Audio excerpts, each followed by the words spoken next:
जब सारी दुनिया का ध्यान मिडिल ईस्ट और यूरोप में केंद्रित है, ऐसे समय में भारत अपनी एक्ट ईस्ट पॉलिसी को आधार देने के काम में जुटा हुआ है।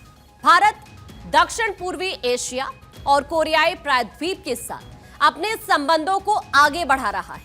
नई दिल्ली ने एक अहम कदम उठाते हुए करीब 3.5 साल बाद प्योंगयांग में अपनी एम्बेसी में सामान्य संचालन शुरू कर दिया है। किम जोंग सरकार के अपारदर्शी रवैये को देखते हुए भारत ने नॉर्थ कोरिया के साथ संबंधों को लेकर हमेशा से सतर्क और विवेकपूर्ण दृष्टिकोण अपनाया है। भारत ने नॉर्थ कोरिया में 2021 से बंद अपने दूतावास को फिर से शुरू किया है। इसके लिए एक टेक्निकल और डिप्लोमेटिक टीम नॉर्थ कोरिया पहुंच गई है। दरअसल नॉर्थ कोरिया में हमेशा से जासूसी गतिविधियों का डर रहता है। अब आपको यह समझने की जरूरत है कि आखिरकार भारत ने क्यों बंद किया है भारतीय दूतावास, इसके पीछे वजह क्या है।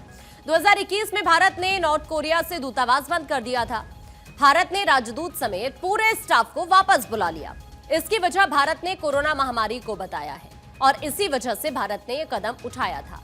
हालांकि कोरोना महामारी के बाद भी प्योंगयांग में भारत ने अपना राजदूत नहीं भेजा।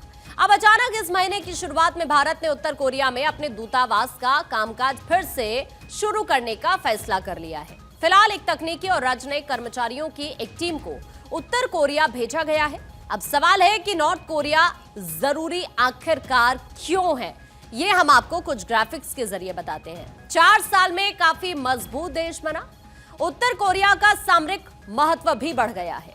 उत्तर कोरिया एशिया, पश्चिम एशिया के लिए बहुत अहम है। सैन्य दृष्टि से अगर देखा जाए तो सैन्य दृष्टि से अपने परमाणु शस्त्रागार को बढ़ा भी रहा है।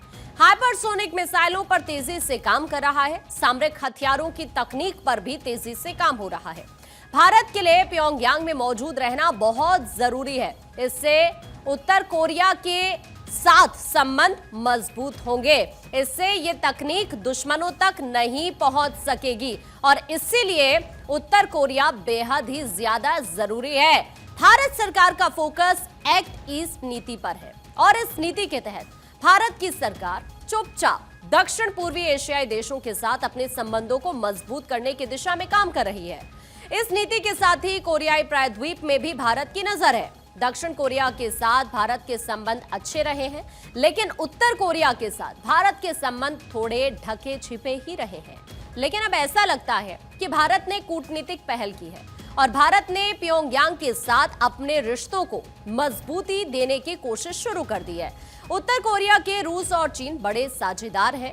अब आपको समझने की जरूरत है कि इनके संबंध आखिरकार है कैसे। उत्तर कोरिया के 2 बड़े साझेदार हैं, इसमें रूस और चीन शामिल है।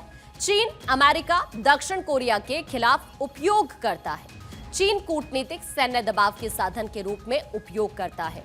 यूक्रेन युद्ध के बाद रूस और उत्तर कोरिया के बीच संबंध मजबूत हुए हैं। हाल ही में किम जोंग उन ने रूस का दौरा किया। दोनों देशों ने सैन्य साझेदारी को बढ़ाने का फैसला भी लिया।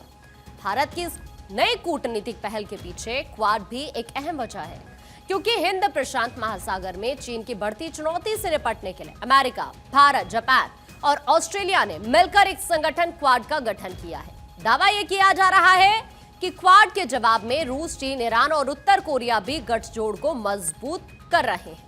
भारत के रूस और ईरान के साथ पहले से ही मजबूत संबंध है और चीन के साथ हाल ही में नए रिश्तों की शुरुआत हुई थी और यही वजह है कि भारत ने उत्तर कोरिया के साथ भी अपने रिश्ते सामान्य करने की शुरुआत कर दी है।